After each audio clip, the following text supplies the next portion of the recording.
Hello, everyone. We're at another fabulous edition of the Etiquette Show on MNN.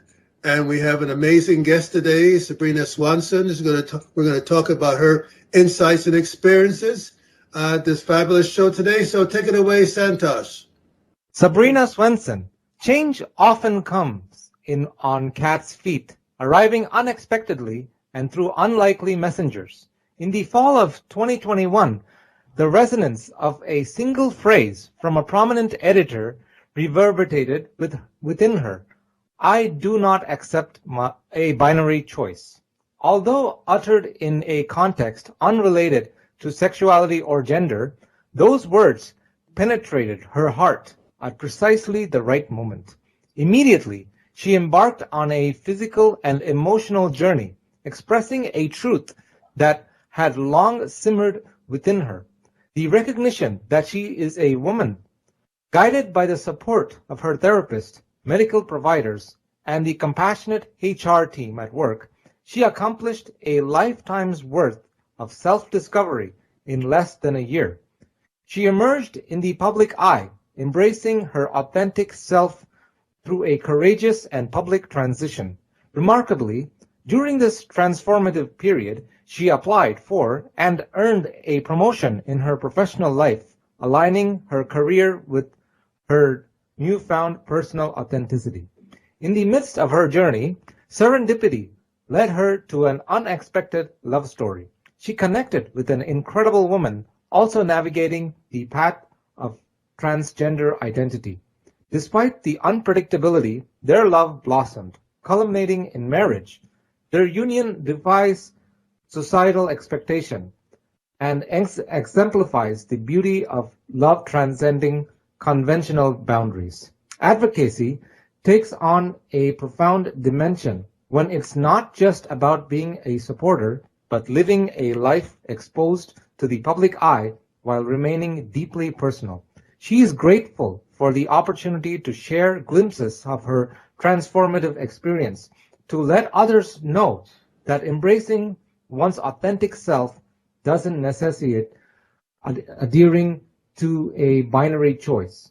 In doing so, she hopes to inspire others to navigate their unique paths with courage and authenticity. Welcome to the show, Sabrina Swenson. It's an honor to have you here. It's a pleasure to be here. Thank you so much for inviting me to the show. I think this is wonderful. Awesome. So, yeah, great to have you, Sabrina. So we're definitely excited. We've been excited to talk to you all week, and definitely let's just delve right into it. So in terms of your tremendous, inspiring story and your experiences, what were some of the one or more notable experiences or challenges you had to deal with in your process of transformation? Well, I mean, first of all, just the courage to be open and accept myself and what had been feeling all of my life, but I had not the courage or I don't know, I didn't think it was possible for me. You know, I could come up with a million excuses why I thought that was the case. But luckily I was able to meet some people throughout the course of my lifetime at various points that gave me glimpses into the fact that there was more than two ways or more than just one path forward for anyone.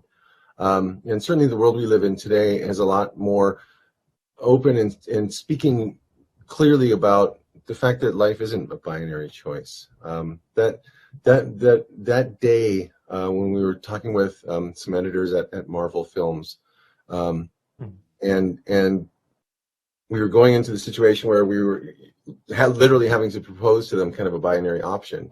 And this editor that I respect, and it doesn't even matter about respecting this person, but just hearing what he said at that moment was exactly the catalyst for me to decide, you know what, I can do this, and it's not too late, you know, because that was kind of my biggest thing. I most of my life I always kind of had felt like it was too late, like I had, you know, that my path was kind of set and I couldn't change it. And I think that was the biggest, most powerful part, because yeah, it was easy to just stay stuck where I was and not being open and willing to do something about it. Awesome. Yeah.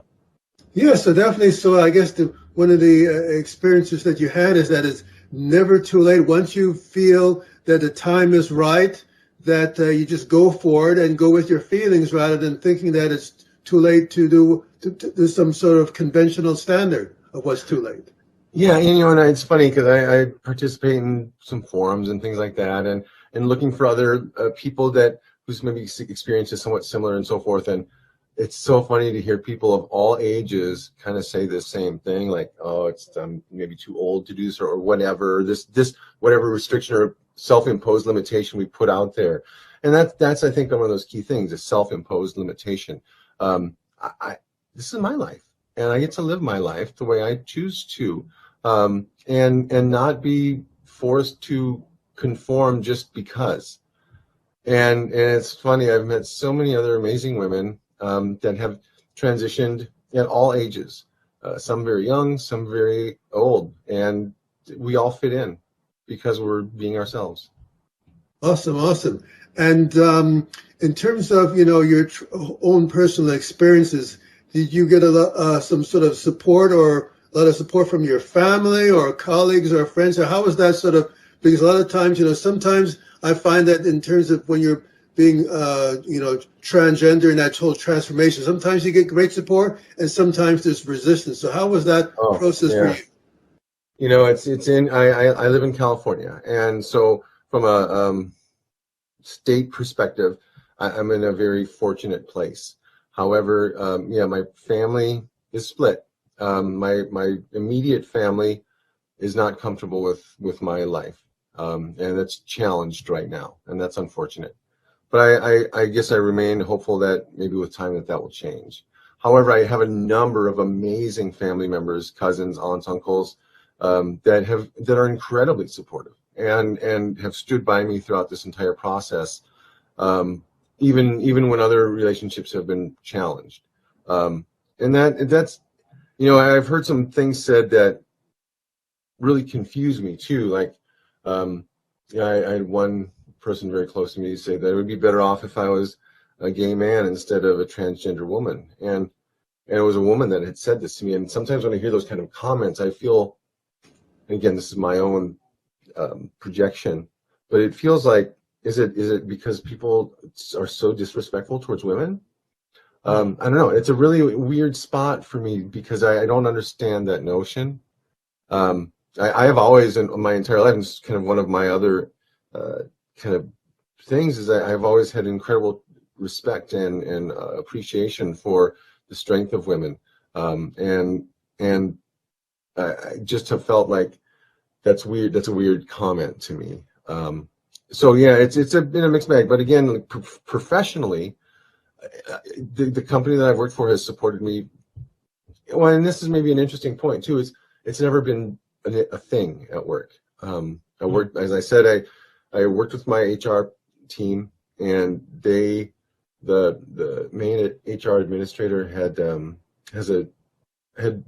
helped a few other people in other jobs transition, and she has a child herself that has transitioned, and so she was so incredibly compassionate and helpful. So that when I did come out at work or transition at work, I said, hey, to certain people, I told them, hey, this is what I'm doing, and that was that. It's never been brought up again. We don't talk about it. People don't ask me questions or whatever. Not that they couldn't. In fact, I'd almost welcome sometimes those conversations because I think it's good to share between people. But my professional side has been really supportive and helpful. The family side, we're still working on.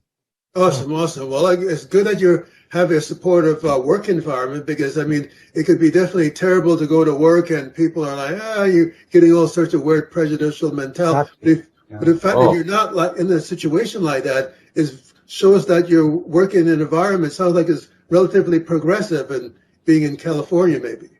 Yeah, and it's an industry that's connected to the film industry, and so there is obviously, I think, maybe more exposure in this industry than in some others. And I certainly have a lot of friends and people very close to me that haven't had that same experience in their work life, and Again, geography depends a lot of it. It seems like kind of where somebody's career what industry it might be in is also definitely an issue. But again, like I host meetings with very large clients like Marvel weekly, and I haven't had one customer ever. I don't know what people say behind my back about me. That's none of my business. That's whatever, however I present myself. But in terms of working with me professionally, and it's the people have been so supportive. And again, that's made this. It's made it not as scary as I maybe thought it would be at sometimes. Now I've lived now fully as myself for well over a year, and like it's wonderful the way my career has supported me. Awesome. You're going to say something, Santosh? Oh no, it looks like you have a dream job. Like everybody's supportive of you, and also like working with Marvel and those kind of things. That's like you've accomplished a lot of your dreams. So I really admire that. Yeah. Thank you. Yeah. And that was a really scary thing, because I was the year when this was all happening. It's funny to hear the bio and talking about over your.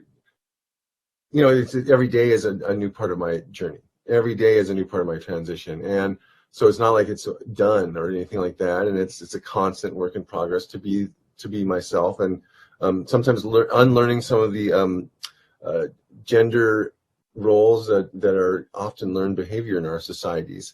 But the way that the people have supported, and the customers that I work with. They're not the on-camera people. They're people in post-production. That's kind of my area, and again, it's just been a welcoming community there.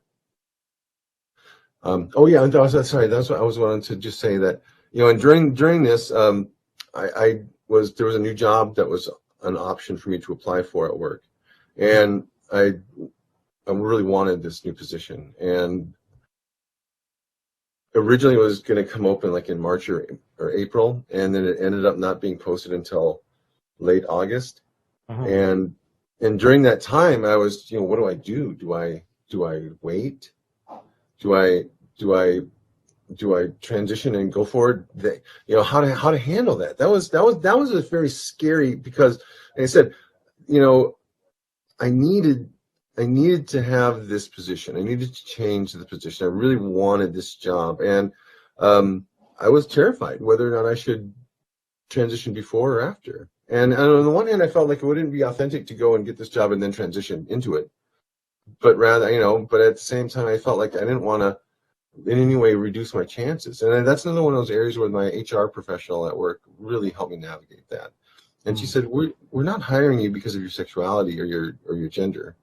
We're going to hire you because of your aptitude for the job, if I was hired, right? And so that really helped me have the courage to say, you know what? Because again, like I said, originally March, I wasn't quite ready to transition publicly yet. I still had a lot of things to work on.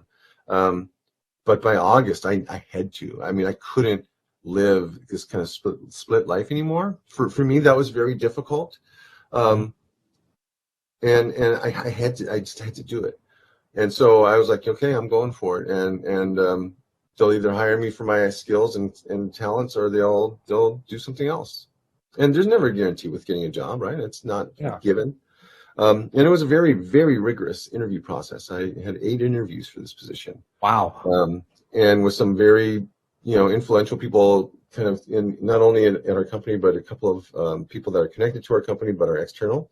And again, this was handled professionally. It was my gender identity was never mentioned. And it was just simply, can I do the job? And I'm grateful that they decided that I could. And now I am. Well, that's awesome. Well, that's amazing that, you definitely sound like you're in an ideal HR environment where the HR person was sufficiently forward thinking to say, to know that, it's about your qualifications, not about your gender identity or sexuality. It's about, what you can put into the job.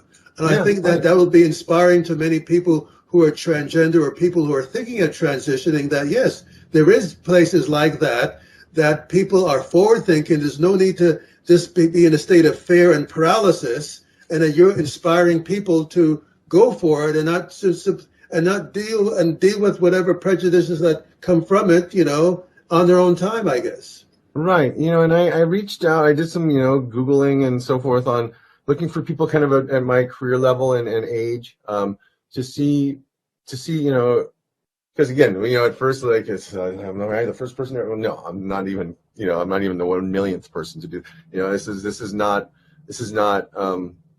new territory. But I wanted to kind of read some stuff about some other people who had blazed the trail before me and how their experience was and how they handled it. And I was able to find some really strong references and stories from other people that had done the same thing earlier, and it had success. And that was also really empowering. And so, yeah, being able to share the story, that whatever our story is, because I think a lot of us can feel very alone and isolated. And where to turn, and having other people, peers that we recognize in terms of kind of career levels or similar jobs or whatnot, it's helpful. So if that is something that somebody else benefits from, then that's a beautiful story. Yeah, want to just go backtrack a little bit to that person you were talking about who said, you should have been a gay male. Do you think that it's going back to where you were talking about binary? Do you think that people who say that is because they have this binary idea that you have to be male or female and you should be male whether you're gay or hetero? You think that's the mentality, that this binary mentality that you were talking about before? Yeah, well, I think it's two things. I think it's that kind of neoclassical Western view of the world, and especially as until even still in a lot of areas, but until recently, very much the position of traditional church environments. That has said that that's kind of the way things are, and that has been changing. But I also think this is my projection, but I really think that there's a lot of it that has to do with the how society views males versus females. Because again, this was a woman who said this to me, who is somebody who really up until that moment I had so much respect for, and it's not that I don't respect her anymore. I was hurt by because it made me feel like, does she not see herself as valuable because she's a woman? Is that somehow diminish her value? And I'll tell you, as someone who was a middle-aged, pretending to be white male, transitioning to being a middle-aged transgender woman, the difference in the way I'm treated in society is pretty radical. There's no question that society has a favoritism towards the male patriarchy. Mm-hmm. One thing I wanted to ask you about as well is that definitely there's an awareness of prejudices or mentality that one can confront in the sort of the spectrum of the heterosexual community, but at the same time, one sort of conversation which is not necessarily talked about is there's a certain amount of tension that can surface in the LGBTQ communities with respect to, oh, you're bisexual, you can't be bisexual, or you can't be that and that and that. So have you, in terms of your contact in the LGBTQ community outside of people who are transgender, have you had any contact, and has there been supportive, of have you run into sort of prejudices or sort of mentalities as well? It's funny. I've read a lot of that kind of dialogue on the internet, and I mean, like, even seeing things like hashtag like LGBTQ not T, or whatever. And it is an interesting notion. Where sometimes I think where transgender people fit, because again, I think it also is it maybe pushes some boundaries in terms of what is real, what is actually versus, because I think a lot more people, again, and this is my projection, my story, I think a lot of us are far more dual nature than singular. I mean, the first 3 or 4 days of gestation, there's no sex, or asexual, or we haven't formed any genitals or anything like this, and that's kind of a fluid thing. So I think that there's something inside all of us that, and so when we see somebody else do this, have the freedom and liberate themselves in this way to say, I'm going to live how I want to, that pushes some deep-seated stuff, and so much of these things are learned behaviors through constant exposure to, this is what it means to be this is what it means to be that. Now, on a personal level, I have a number of really wonderful friends that are on every spectrum, specifically gay men that I've known for all of my life, or major portions of it, all have been super supportive for me and have been very helpful. I think one of the other challenges, and again, this is my thing, is I'm a very tall lady. I'm 6'3". If I'm wearing heels, I'm going to be 6'5" or so, and so I'm not a petite thing at all. And so that also, I think, maybe like optically is we live in a very visual world, and so people see things and they make assumptions based on that. And like, for example, when I do my photography or whatever, I mean, I know how to take a good picture most of the time, and I certainly am pretty picky about what I post. So it's people might have an illusion what they think they're going to run into later on, and then maybe they have this experience of they're confused by whatever proportions. And obviously I'm still deep in my transition.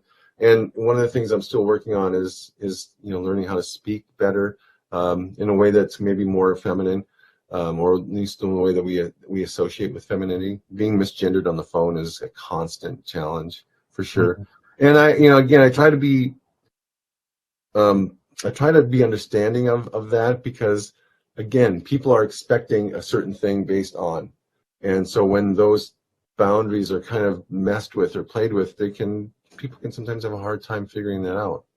But one other thing I'd just like to say really quick, and kind of in conjunction with this, is not only did my HR person at work have this experience, but once I did tell the people that I was managing that I was doing this, I found out that 3 of my 12 staff all had children that were in transition.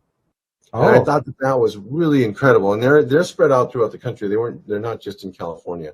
And I mean, again, I think like to my youth, I didn't know anybody. I didn't even know that this was possible, at that time. I'm growing up in the 80s, 70s and 80s. And so it really is gives me great hope for the continued progressive nature of the movement, of people being free to be who they are. Awesome. Very inspiring. Yeah, were you going to say something, Santosh? Yeah. Oh no, I just find the whole thing very inspiring, and also at the end of the day, like you said, in gestation, like there's no actual gender, like until a certain. And so we live in a very duality based reality, when it's more like it's not black or white, it's more like shades of gray, our reality.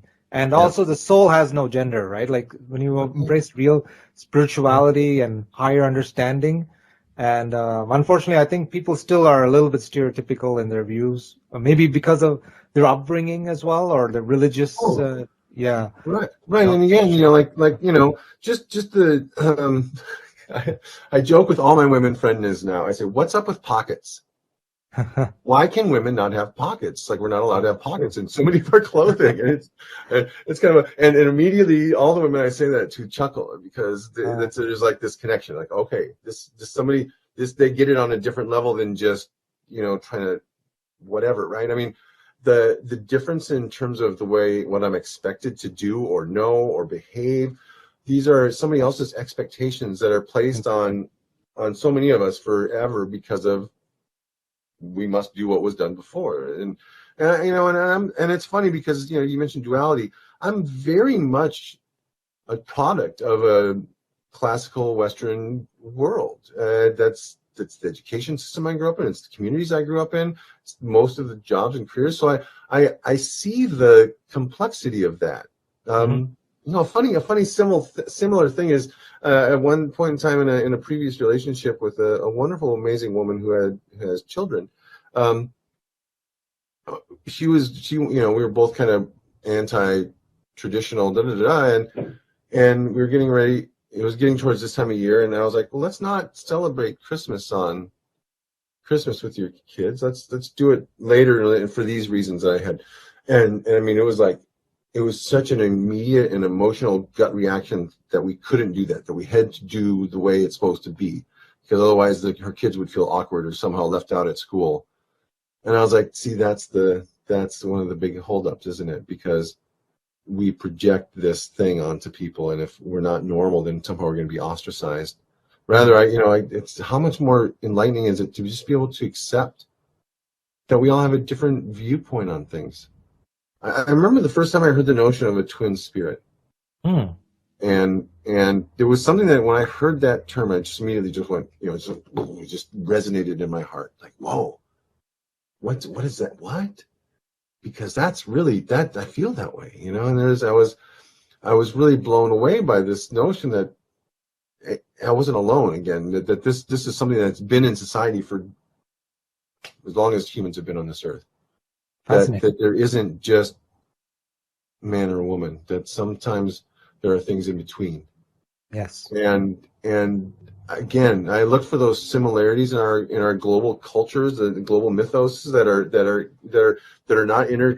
not directly related but are really interconnected. And that's been one of them. I mean, again, there's the core, if you look at any data set, you're going to have a core cluster of data, and then you're going to have outliers. Some of us are outliers, and we all add to the soup. Well said. Awesome.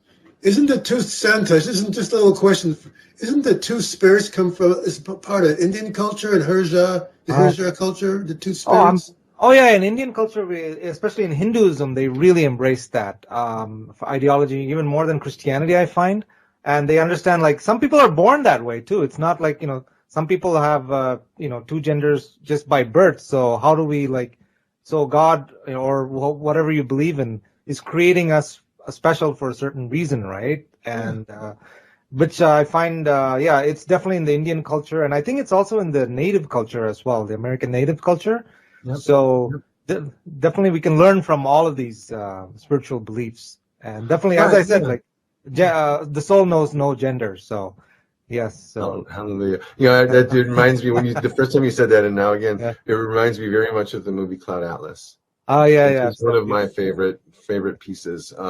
And again, directed by somebody who has transitioned, a very famous director whose career started out in one gender and has transitioned. That movie touches me deeply, because again, I think we do.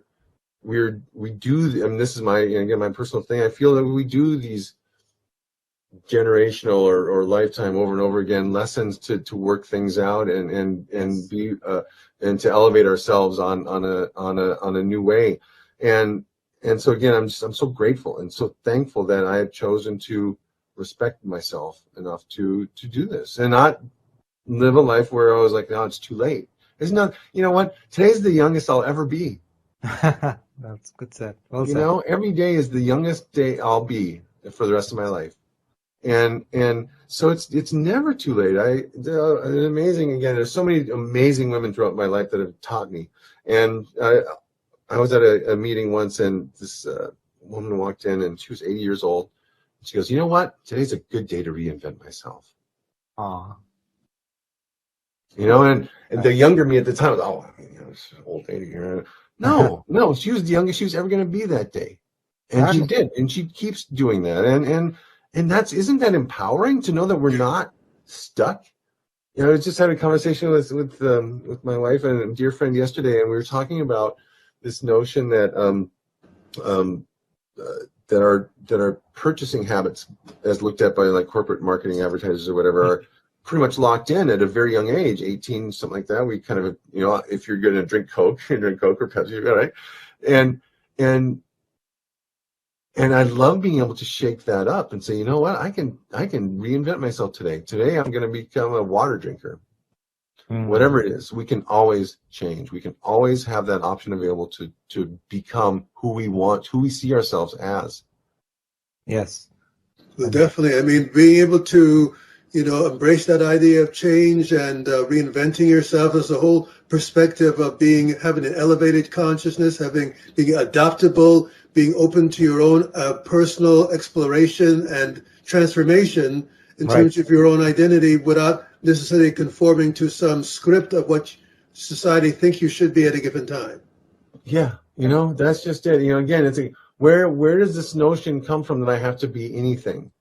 What not to but like a silly thing that I like to do when people get upset or crazy about, like, for example, you hear people just say different things, like, and I'll say, well, go outside and yell whatever phrase you think is illegal or can't be said. Or a good example is like when people say, oh, there's a war on Christmas or whatever. I say, go outside and yell, Merry Christmas, to see how quickly the cops show up to arrest you. I mean, it's just a fallacy, right? But we sometimes will hook into these belief systems because we hear it repetitively, or we look for confirming evidence or whatever. And my notion continues to try to be, if I think one thing is this way, change it. Mm-hmm. Change it. Just try it and see what happens. Mm-hmm. Definitely, it's important to be open to change in life, because sometimes you're not open to change. You start to regret it later in life. That why wasn't I open? Why was I stuck in a rut? Why didn't I seize life rather than let it just sort of be ossified and be stagnant? Yeah, who's holding me back? Oh, and you look around and all of a sudden you realize, oh, it's me. Exactly. The mind. I'm holding me back. Nobody else is telling me. People might say something, you shouldn't do this, you shouldn't do that, but they're not stopping me. Mm-hmm. Power is given, and I get to choose where I put my influence or power or strengths, and I don't have to just conform. And again, not that conforming is wrong or bad, or it's not that either. It's just be authentic, be real, be who you are, and this is who I am. Mm-hmm. I've never felt more comfortable with myself than I have now. Awesome. Well, that's a very important message for people, again, who are doubting themselves or want to transition, or think, they can look to stories like yourself and other people out there as inspiring them to give, not sort of be inhibited in what they can do and what the possibilities might be. Yeah, and not be, like, again, a big restriction for me too for a long time was, I just felt that my body was the wrong body to try to transition. I was too tall. I was too this, too that. Oh. And at one point in time in my life, I dealt with some weight issues, and at one point I was over 400 pounds. And regardless of what sex I represented at that time, I guarantee you I looked radically different at 400 pounds than I did at about 240, where I kind of landed.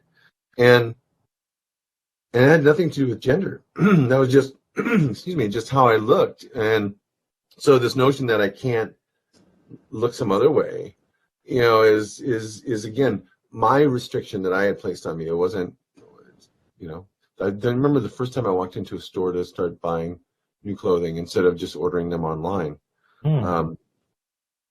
That was terrifying and liberating in a way that few things in my life have felt, because again, there was a part of me that goes, oh my God, I can't expose myself like this. And well, why not? Of course I can. Who's gonna, what? And I mean, I've had a few strange looks for sure. I mean, there's definitely times when I've had looks or whatever and felt uncomfortable or whatever, but nothing became of that. And I try to move past it as quickly as I can. No one came, and no security guard at the store came up to me and said, you can't buy that. Also, you live in a very free country as well, a very supportive state. Right. Yeah. And, and again, I look at, there's, this is one of those things that's really weird to me is I hear several years ago, I basically kind of withdrew from watching the news because I would get too wrapped up in it, and it just wasn't healthy for me. And so I'm kind of out of some of the normal flow of information. But I mean, I hear these things about the assault on transgender rights in places, and in this own country of purported freedom, and it just hurts. It hurts my heart to hear these things. It hurts to think that this issue is somehow so charged for some people that they would really you think that I need to be put to death or restricted from access to health care or whatever. I mean, what the F? I'm sorry, but it's really crazy to me. I don't understand how somebody thinks that they can project themselves into another person's life and change them or force them into being compliant. it really, so, you know, when I hear or talk with other people that are facing these challenges in the United States of America, not to mention other countries, you know, I've been very blessed. I've traveled to 41, I don't think it's 40, I think it's 22, but I have 41 stamps. Just I have a bunch of stamps on my passports. I've you know, and most of it's just work travel and stuff, but it's been wonderful to be able to go around the world and meet people of all places. And there's places that I can't go now. Oh. You know, that I've been to in the past that would not allow me in. Or maybe if I was able to get in, it would be very uncomfortable for me to be there. And I'm the same. You know, that's another. I'm the same person I've always been. My soul, like you said, the soul doesn't have a gender. My soul is the same soul. I mean, people that know me know me. They just now get to see this me presented in a way that is new, perhaps for them. But you know, so how is it that this person that was allowed to do this before is now not allowed to? It makes no sense. It really is. It's. I think if anyone can be honest with themselves and really think about this from a simple, pure level, there's no argument that stands up. Mm-hmm. For yourself, in terms of your own journey, have you sort of been involved in sort of any sort of community activism, or you're sort of more sort of lower profile as far as overt social activism in terms of your own? And are there any sort of organizations you might want to mention for people who are not sure of themselves or want to get some consultation? What should those people do who are listening, who are watching you, as I'm interested in maybe getting some support network? Like what should be the process for people out there who are inspired by listening and watching you and want to follow in your footsteps from your inspirational words? Well, you know, I think that because that's something that I would love to get more information on for myself as well. I feel like I could be more involved in that way in some aspects of my life, and I look forward to that part of my journey expanding. You know, it's interesting because all of my life I've thought of myself as a supporter of people, whatever the kind of cause is, you know, and but now that I'm living this environment, you know, I'm living this living in a way that is seen as whatever that living it versus supporting it is definitely a whole different world. Yes. And so that's, you know, I don't feel like I have given back to the community the way I should, but I don't yet know how that will manifest for me, and I look forward to finding that out. Now, again, as somebody who's done a lot of documentary films and so forth, that's one thing that immediately kind of gets my attention is, oh, maybe I should do a film about this or that. And who knows where that's going to go? I mean, I think that there's a lot of road in front of me. I would like to be more involved in the community, I think, oftentimes. At the same time, I know that me living authentically and just being the best self that I can be is the best billboard or messenger that I can also have. You know, my light, if I'm shining brightly, is going to radiate outwards, and I want that to be the case. So yeah, I look forward to finding out more about opportunities and things like that in the future. Like I said, you know, like again, a lot of my physical transformation is constantly a work in progress, and that's an area that I'm always interested in developing more too. Is because again, my thing is I don't want to. I just want to be myself. I don't want to be a distraction. I don't want to be something that makes anybody ever uncomfortable in that way, but rather I want to be just somebody who is accepted for being myself. So for me, there's certain parts of my physical journey that are still kind of, I feel, and again, no one has ever come up to me and said this or that, with maybe the exception of my eyebrows. But I want to keep being the best version of myself, so that I can just be and not distract. Mm-hmm. And I think, you know, from most of, and not all of, but most of the other transgender women that I know feel pretty similar to that. You know, we just want to be recognized as ourselves. and not be constantly forced to feel awkward. Mm-hmm. And another thing that kind of goes along with that is using public restrooms. I think that's probably something that comes up oftentimes in conversation. And at the office where I work in, we're on a floor that's shared with a couple of other businesses. And the first time I went into the women's restroom where I belong was terrifying. Oh. And I was so concerned that somebody was going to confront me or make me feel awkward, or because I'm not in there for anything other than what I have to do, just like anyone else, right? And I can tell you that as a woman, going into a men's restroom would be scary now, and that would, because I would probably immediately feel sexualized, whether I wanted to or not. It's just some of the dynamic, and thankfully it hasn't been a thing. But those are things too that maybe a person doesn't even realize until they start to have those experiences. It's one thing to do with something in the privacy of your own home. It's another thing when you step out the door and express yourself in a way that is open for ridicule. I could wear a green shirt as a man and be ridiculed for that, whatever, right? And that's not just a gender thing. But anytime we open ourselves up to the possibility of ridicule, like there can be a certain amount of fear or, trepidation with that. I think that's normal. But the good news is, again, here in California, thus far, I have not had any experiences in public that have made me feel unwelcome or awkward or in danger. Though that's an interesting point too, is that sometimes when I go for a walk at night, there are times when I have felt a level of awareness of my surroundings that I never felt before. Like, am I at risk here somehow? That's an odd feeling.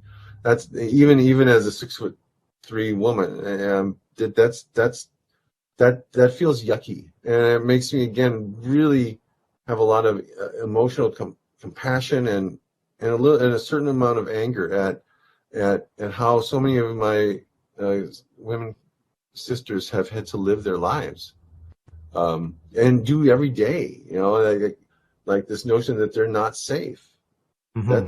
That's another one of those things. It's just yucky. It's just why I could be sitting here naked in front of everybody and it's still not asking for it.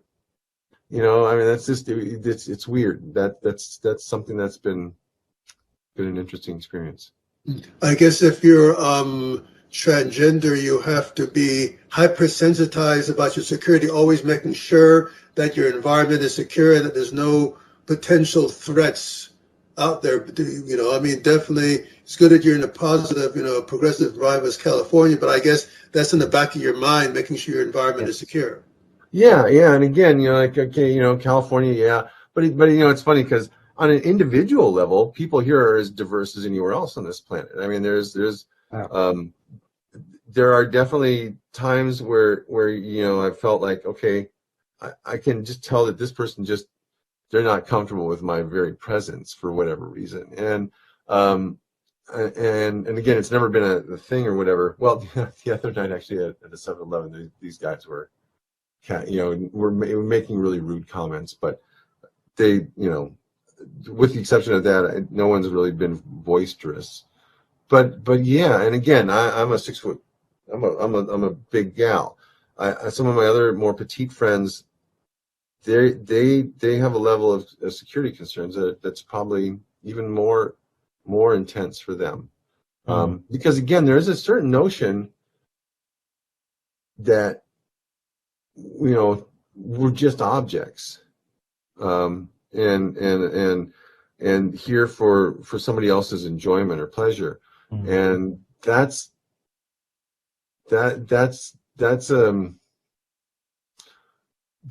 really an unfortunate thing, I think, because we're just people like anyone else, and our sexual choices and identity is as diverse and unique as anyone else's.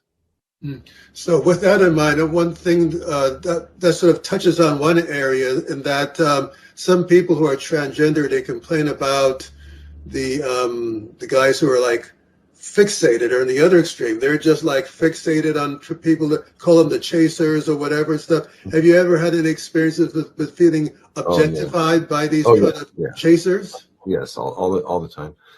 That's, and again, like it's funny. Like I have social media, and I some of my accounts are a little bit more towards kind of my modeling passions, but I'm not out there like trying to solicit a certain response, and yet the number of comments or the number of unwelcome photos, the way I'm treated as a woman is so radically different. I mean, I've never ever had like somebody send the male version of my past ever send me an unsolicited genital picture.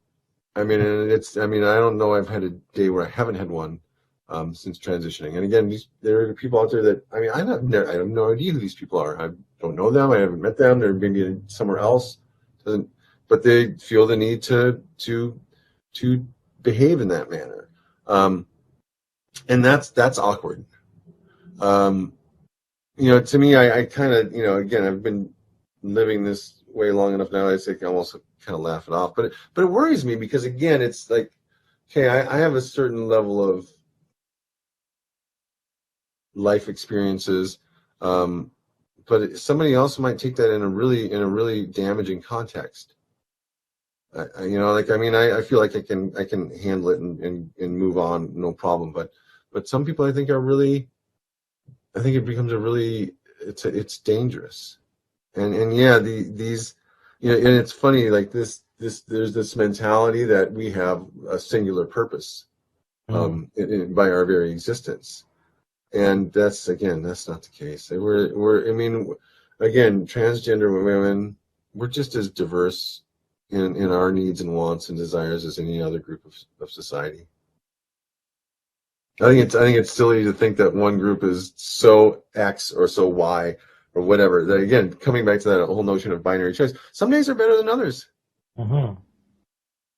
Whatever the context is, like not every day is the same. It's an ever evolving thing. Some days I feel very sensual or very this or very that, and other days I'm like, ugh, I just don't share that feeling at all.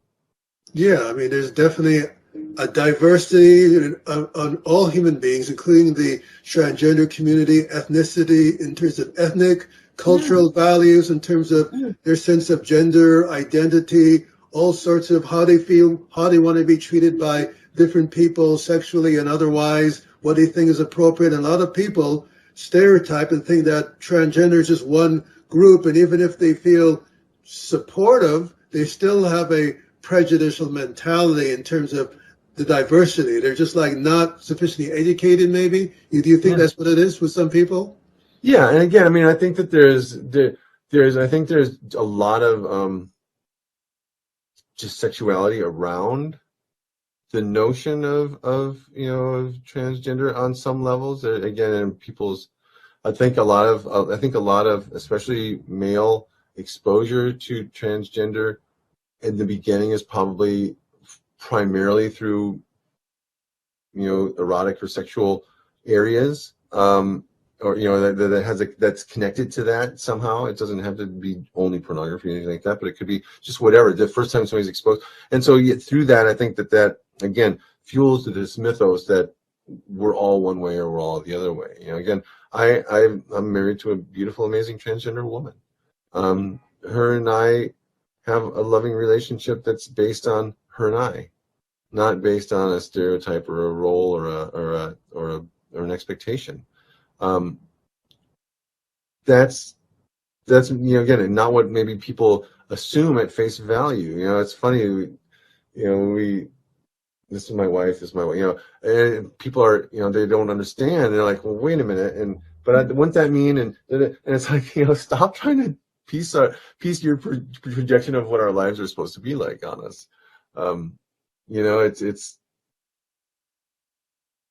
We are who we are. That's all. Yeah. One of the things you mentioned before is that growing up in the 70s and 80s and stuff, and you were dealing with, a certain prejudicial mentality that definitely was not a good environment from an LGBTQ standpoint.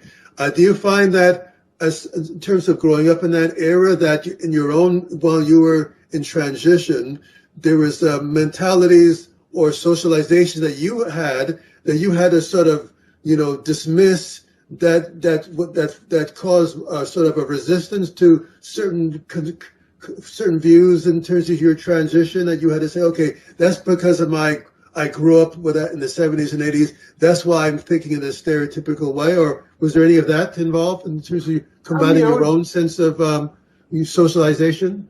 Yeah, I mean, and again, I like, for example, this is an interesting conversation I've had with some of my female friends that are, born cis female friends. Sometimes I get caught up on the terminology, so forgive me. But they sometimes question why I'm always so, as they would put it, so lipstick. And I do really enjoy expressing myself in a way that's very traditional, classical Western kind of feminine way. And I like to wear a lot of things that really are strong in that direction. And some of them have a lot of resentment towards that kind of portrayal of women in general. And again, like, had my entire life been treated the way I am treated now by certain portions of, men or whatever, oh my God, I'm sure that I would have the same. Again, that's one of the other kind of jokes I often tell women as a bit of an icebreaker is, how is it that women didn't, just erase all cis males off this planet by now? Because it's just so one-sided sometimes in the behaviors. And again, I say that really jokingly, of course. It's so, yeah, I know I've had my own. I didn't do this for a long time because of a lot of those reasons. I didn't know how to handle the rejection of those who I thought were important or whatever.